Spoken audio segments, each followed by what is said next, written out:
अस्सलाम वालेकुम। आज हम बनाने जा रहे हैं बहुत ही स्पेशल पकोड़े। हम बनाएंगे आलू प्याज के पकोड़े, वो भी पंजाब के स्टाइल में। ये जितने देखने में खूबसूरत हैं उतने ही खाने में मज़ेदार। उम्मीद है आपको ये पसंद आएंगे। चलिए बनाते हैं। आप देख रहे हैं कुक यम्स।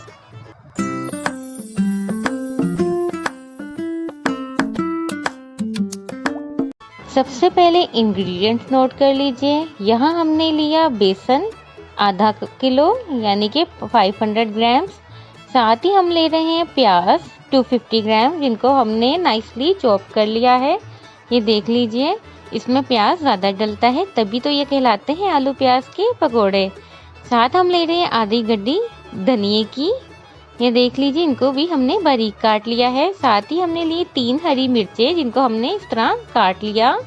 और हम ले रहे हैं 1 आलू, जिसको हमने बारीक चॉप कर लिया है।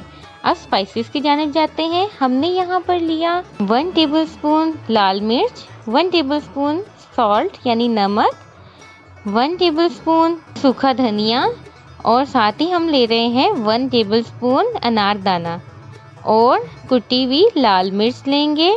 आप इन तमाम चीज़ों को अपनी मर्ज़ी से इनकी क्वांटिटी ज़्यादा या कम कर सकते हैं हस्बे ज़ायका। चलिए अब हम तमाम मसालों को 1 बाय 1 बेसन में ऐड कर देंगे। ये देख लीजिए, हम इन तमाम स्पाइसेस को सबसे पहले बेसन में ऐड करेंगे। साथ ही हम इसमें देखिए, हम इस तरह चम्मच चला के इसको इसमें मिक्स कर देंगे।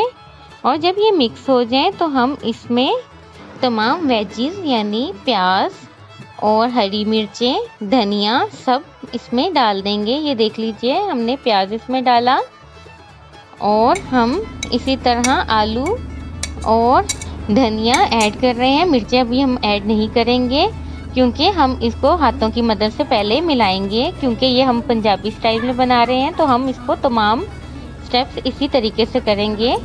इस तरह आपका टाइम भी बचता है और इसमें कोई गुठलियाँ भी नहीं रहती। ये देख लीजिए, हम इसको अच्छी तरह से मिक्स करेंगे और इसको थोड़ा सा पतला ही रखेंगे, बहुत ज़्यादा सख्त नहीं करेंगे। ये देखिए इस तरह। यहाँ एक बात बताना ज़रूरी है कि हमने हाफ धनिया अभी ऐड कर दिया था और हाफ हम इसको मैरिनेशन के बाद ऐड करेंगे। अगर आप इसका अच्छा टेस्ट चाहते हैं तो मैरिनेशन के बाद बाकी ऐड करें। अब ये देख लीजिए, अच्छी तरह से मिक्स हो गया था। तो अब हमने इसमें चिलीज़ ऐड कर ली हैं, क्योंकि चिलीज़ ऐड करने के बाद आप इसको अगर हाथों से मिलाएंगे तो आपके हाथों में काफ़ी ज़्यादा मिर्चें लगेंगी और चिलीज़ का भी वो टेस्ट नहीं आएगा। तो इसलिए अब हम इसको स्पून से मिक्स कर रहे हैं। ये देख लीजिए, अब हम इसको रख देंगे तकरीबन 1 आवर के लिए। अब देख लीजिए 1 आवर गुजर गया और इसके अंदर मौजूद जितनी भी वेजिस थी वो सब नरम हो गई थी। तो अब हमने इसमें धनिया ऐड किया है। धनिया का एक साथ ऐड ना करने की रीज़न ये भी है कि धनिया इस तरह फ्रेश नहीं रहता। अगर आप इसको बाद में डालेंगे तो इसका टेस्ट बहुत अच्छा आएगा। और आप इस तरह ट्राई कीजिए तो आपके पकोड़ों का टेस्ट बिल्कुल चेंज आएगा और बहुत ही मज़ेदार बनेंगे। ये देख लीजिए, अब हमने इसमें ऐड कर लिया। अब हम चलेंगे इसको फ्राई करने के लिए। ये देखिए, अब हमने एक पैन में ऑयल गरम किया और अब हम हाथों के ज़रिए इसमें डाल रहे हैं पकोड़े, क्योंकि अगर आप इसको स्पून के ज़रिए डालेंगे, ये ऑप्शनल है, लेकिन अगर आप इसको क्रंची लाइक करते हैं तो आप हाथों से डालिए। लेकिन अगर आप इसको थोड़ा नरम लाइक करते हैं, यानी आप कुछ लोगों को ये नरम पसंद होते हैं, तो वो फिर इसको स्पून के ज़रिए डालेंगे। तो हमें यहाँ पे क्रंची चाहिए, क्योंकि पंजाबी स्टाइल में ये क्रंची ही बनते हैं। और इसको हम लो टू मीडियम फ्लेम पे पकाएंगे, क्योंकि आलू ने पकने में टाइम लगाते हैं, इसलिए हम इसको लो टू मीडियम आंच पे पकाएंगे। लो पे पका लें तो बहुत बेहतर है। इसमें 3 to 5 मिनट्स लगेंगे। और ये देख लीजिए, जब ये एक साइड से गोल्डन हो जाए तो हम इसको यूँ टर्न कर देंगे। इस तरह हम अपनी वीडियोस में ईच एंड एवरी डिटेल बताते हैं, ताकि आप अच्छा और मज़ेदार खाना बना सकें।